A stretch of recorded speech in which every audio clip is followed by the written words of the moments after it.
Itaan nyo na ba to mga ka-omsim? Bagong tayong kainan sa Maylawa, Obando, Bulacan. Pero dati na sila nagtitinda sa online nga lang mga ka-omsim. Pero ngayon meron na silang dine-in dito. Sabi ko naman sa inyo, basta may masarap na food tripan, pupuntahan natin yan. Kaya samahan nyo ako dito mga ka-omsim. Let's G!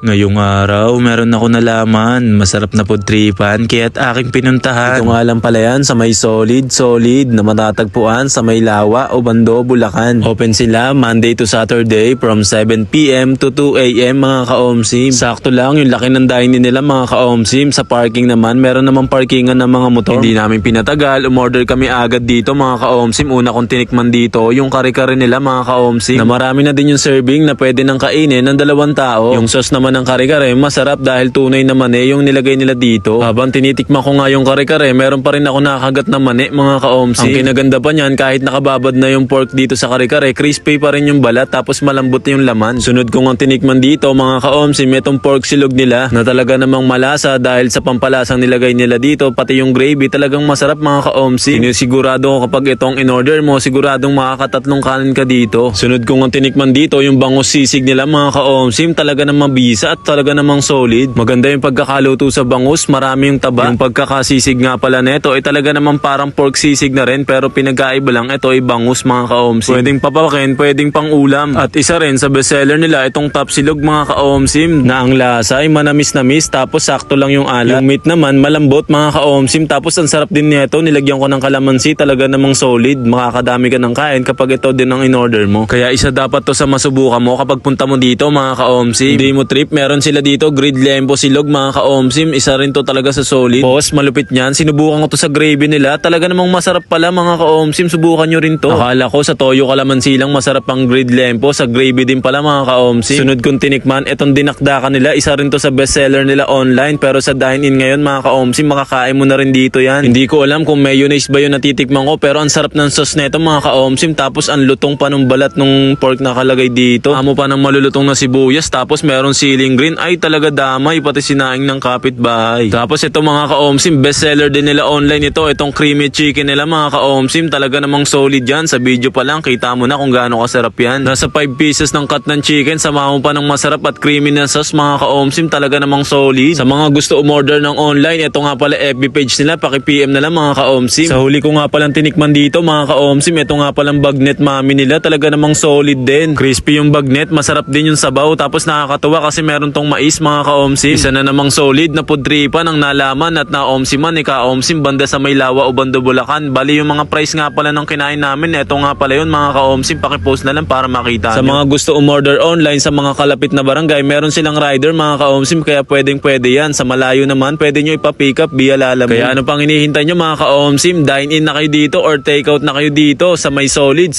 Dahil alam nyo naman, food trip at good vibes lang ang lagi nating dala. Muli, ako nga pala to si ka-omsim. Maraming salamat sa inyo guys. Bye!